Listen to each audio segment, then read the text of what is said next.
We've reached the section of the course now where we're going to start learning about some of the more advanced object-oriented features of C#. The information in this part of the course is going to build on the information that we learned about earlier in the chapter on creating custom classes and objects. Go ahead and watch that content if you haven't already, and then pick it up here. We're going to start with method overloading. And method overloading is when you define methods that have the same name but different ways of calling them. So let's look at a real example. Let's go back to our ubiquitous wine class example. And you can remember from earlier examples, I've got a class here called wine.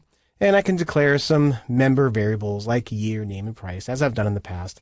And you've probably seen me do something like this, where I declare a constructor function called wine, which is the same name of the class. And in this case, it takes a string argument, and it sets the value of the name variable to whatever argument was passed in.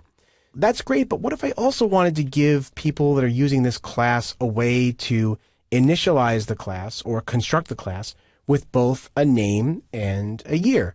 Well, I could simply just define another wine constructor function like this. In this case, I've got a wine constructor, which takes a string and takes a year. You might be saying, well, wait a minute, you've already got a constructor function called wine. Isn't this a problem? Aren't you redefining something? No, not really. What I'm doing here is I'm overloading the wine constructor. And this doesn't just work with constructors. You can do this with any function. I just happen to be doing it with the constructor function here. And the reason this works is because the signatures of the two methods are different. In other words, the parameters that each one of these constructors takes is unique. So for consumers who wanted to call the constructor for the wine class using just a name, they can do that. If they want to use both a name and a year in their code, they can do that too. As long as you define the function with the same name and a different set of parameter list, that's fine. That's legal C#. Let's take a look at an example that doesn't work.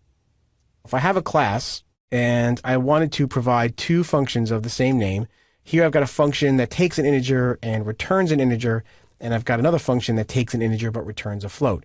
The problem is this is an error.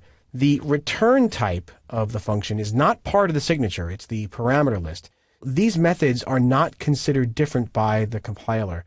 And you can imagine in the code, I would call the function with an integer argument. The compiler wouldn't know which one to call. So you can't do this. You can't have functions that differ only by the return type. The parameter list has to be different. So let's take a look at some real code to see how this works. So in the method overloading example, I've got my program open, and here's my snippets code, and I've scrolled down to the overloading method section. So I'm just going to go ahead and copy this entire class right here for wine, and we're going to need this to set up the example. So I'll just copy this in, and I'll put it above the program class.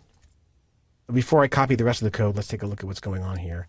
I have my wine class, and I've got my member variables here, and then I've got a set of constructors. You can see that I've got a constructor for the wine class that takes just a string.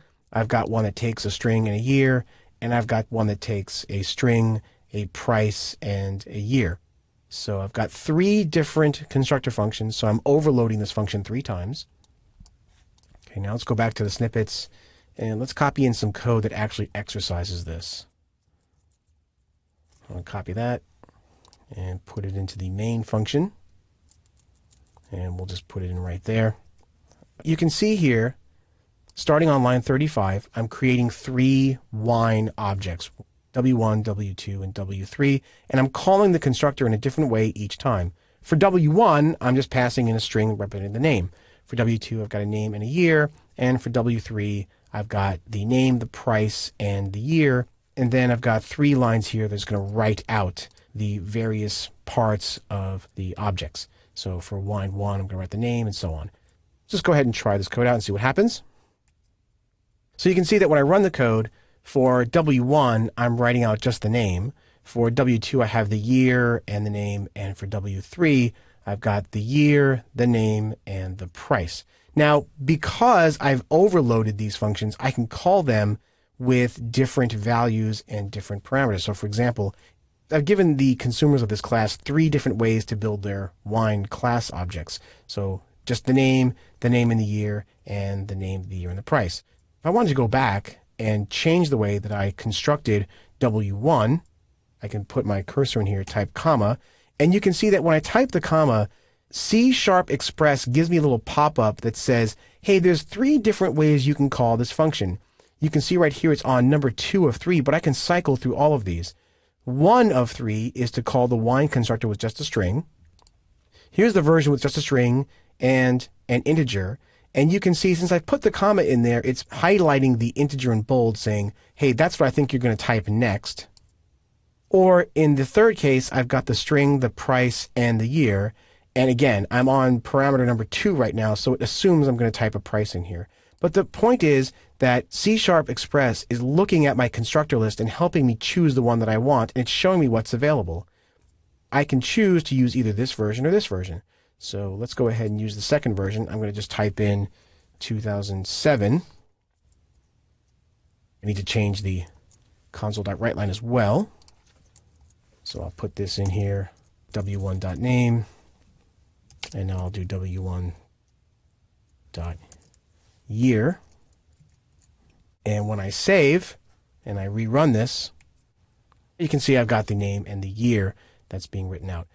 Just to recap, overloading a method is when you declare a method with the same name, but with a parameter list that's different each time. In this example, I showed you how to do it with the constructor, but you can do this with any methods. It doesn't have to be the constructor. You can't do this with properties. You can't do this with fields. You can do this with methods.